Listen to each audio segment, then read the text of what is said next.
সাক্ষাৎ ভগবান, এরা ভক্ত।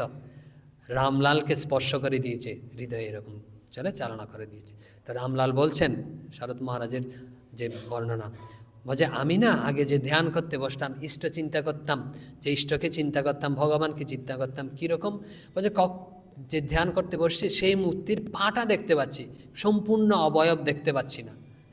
আর হচ্ছে হয়তো মুখমণ্ডল, পাটা দেখতে পাচ্ছি না, মুখমণ্ডলটা দেখতে পাচ্ছি, সম্পূর্ণ অবয়ব আসছে না, এরকমভাবে আসতো। আর যে জীবন্ত তা মনে হতো না, যে জীবন্ত তা মনে হতো না, ছায়ার মতো এরকম মনে হতো। কিন্তু যেই ঠাকুর স্পর্শ করে দিয়েছে শ্রীরামকৃষ্ণ, সাথে সাথেই দেখতে পাচ্ছেন যে ইষ্টদেব, যে দেখুন কীভাবে ভগবতে উপলব্ধি করিয়ে দিই, ইষ্টদেব একদম জলমল করে উজ্জ্বল হয়ে জ্যোতির্ময় হয়ে জীবন্ত রূপে তিনি দেখতে পাচ্ছেন, রামলাল বলছেন এরকম। তারপরে তারপরে আরেকটা বলি, তারপরে হচ্ছে আরেকজন ভক্ত, তিনি হচ্ছে বৈকুণ্ঠনাথ। তো বৈকুণ্ঠনাথ একইভাবে গেছে, তো শ্রীরামকৃষ্ণ তাকেও এরকম স্পর্শ করে দিয়েছে বুকে। স্পর্শ করার সাথে সাথে বৈকুণ্ঠে দেখতে পাচ্ছে, আরে সব জায়গায় শ্রীরামকৃষ্ণের হাস্যোজ্জ্বল মূর্তি, যে যেদিকে তাকাচ্ছে, যার মধ্যে তাকাচ্ছে, আর আপনার মধ্যেও সবার মধ্যে শ্রীরামকৃষ্ণকে দেখতে পাচ্ছেন, যে এরকমই উপলব্ধি হয়, সবার মধ্যে ভগবত দর্শন হয়, চূড়ান্ত অনুভূতি। তা সব জায়গায় যেদিকে তাকাচ্ছে না, সব জায়গায় এই শ্রীরামকৃষ্ণকেই দেখতে পাচ্ছেন তিনি।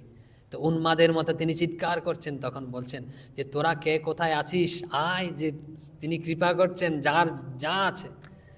তো রামবাবু, রামচন্দ্র যে যা ফুল পেয়েছে সব উন্মাদের মতো এনে ছিঁড়ে শ্রীরামকৃষ্ণের পায়ে পূজা করছে, আর জয়ধ্বনি দিচ্ছে, জয় শ্রীরামকৃষ্ণ, জয় শ্রীরামকৃষ্ণ, এভাবে। আর একজন দেখছে দূরে দাঁড়িয়ে আছে, রাম তাকে এরকম ঘাট ধরে নিয়ে এসছে, ঘাট ধরে হচ্ছে হরমোহনকে নিয়ে এসছে না, ঠাকুরের সামনে দাঁড় করিয়ে নিয়েছে, যে এরকম দাঁড় করিয়ে দিয়েছে না, তিনি তাকেই এরকম স্পর্শ করে দিয়েছে, তার এই কী অবস্থা।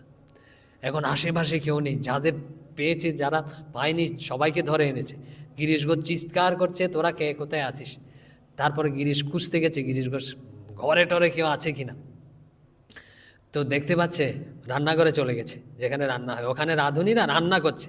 বলছে শালা তুই রান্না করছিস আজকে, জল, ওকে ধরে এরকম হাত ধরে টানতে টানতে নিয়ে এসছে, নিয়ে এসে তাকেও শ্রীরামকৃষ্ণের সামনে দাঁড় করিয়ে দিয়েছে, শ্রীরামকৃষ্ণ তাকেও স্পর্শ করে দিয়েছে।